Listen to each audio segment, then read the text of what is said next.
नमस्कार दोस्तों, मैं बहुत अच्छा एक देवी पचरा गीत लेकर आऊँ। अच्छा लगे तो लाइक करें, सब्सक्राइब करें, कमेंट करें और अपना प्यार बनाएं। निमिया के पेड़ बड़ा भारी, जहाँ बैठे मैया हमारी।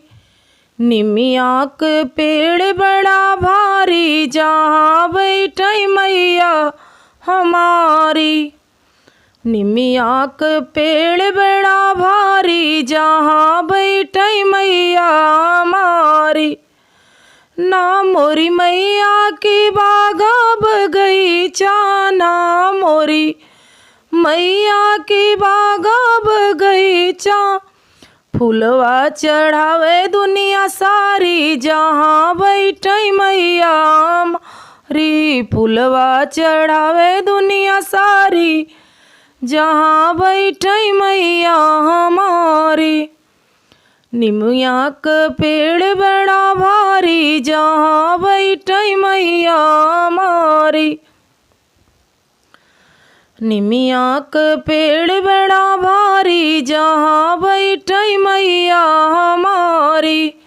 ना मोरी मैया की बागा बगीचा, ना मोरी मैया के बागा बगीचा। फूलवा चढ़ावे दुनिया सारी, जहाँ बैठे मैया हमारी।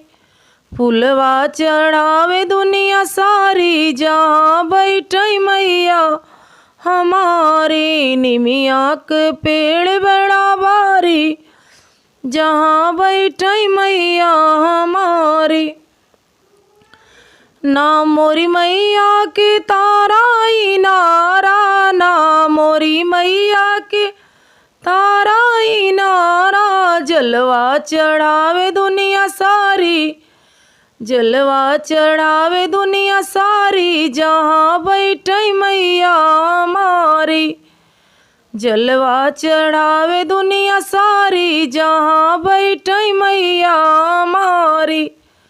निमिया के पेड़ बड़ा भारी, जहाँ बैठे मैया हमारी। ना मोरी मैया के गैया भैंसिया, ना मोरी मैया के गैया भैंसिया। दूधवा चढ़ावे दुनिया सारी, जहाँ बैठे मैया हमारी। दहिया चढ़ावे दुनिया सारी, जहाँ बैठे मैया हमारी। निमिया के पेड़ बड़ा भारी, जहाँ बैठे मैया हमारी। निमिया के पेड़ बड़ा भारी, जहाँ बैठे मैया हमारी। ना मोरी मैया के बेटी से बेटा, ना मोरी मैया के बेटी से बेटा।